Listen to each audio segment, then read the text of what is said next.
Now we take a look at news around the East African region. In Tanzania, the death toll from a fuel truck explosion on August 10th has hit 100. Several victims have since perished from severe burns.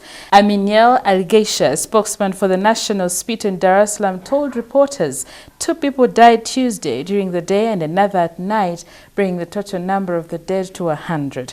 On Saturday, August 10th, a petrol tanker approaching Morogoro, some 175 kilometers west of the capital Dar es Salaam, swerved to save a reckless border rider and lost control. The tanker overturned. Residents noticing petrol leaking rushed to scoop it, and the next thing, a huge fireball engulfed the area. In Burundi, the European Union is stepping up assistance to Burundi with $516,000 to strengthen its fight against Ebola virus. EU Commissioner Christos said in a statement that there's need to increase efforts to prevent the disease from spreading to neighboring countries like Burundi and to also support Ebola preparedness measures, including infection prevention and control.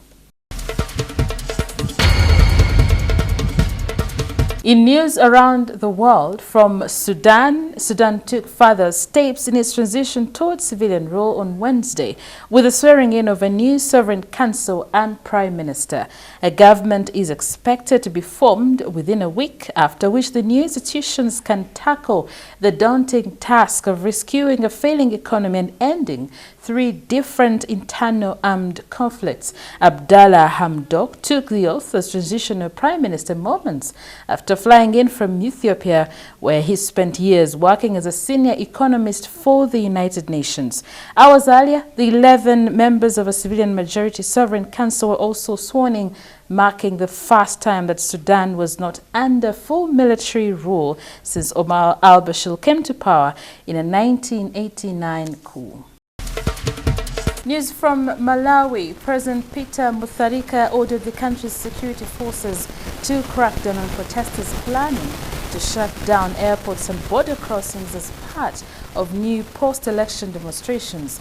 Mutharika, who was re-elected last May's contentious election, said he will take steps to protect the country's borders and that any attempts at closing down frontiers will be met with all the necessary force.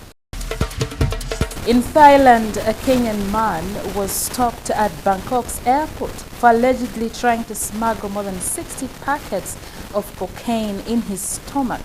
Authorities said Glenn Chibaselo Oko, 43, had flown on Monday from Ethiopia to the Thai capital's Savannah Bami airport, where he was detained.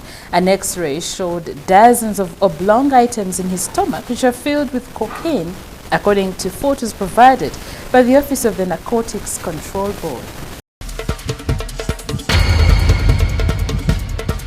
We take a quick break and return with news in business.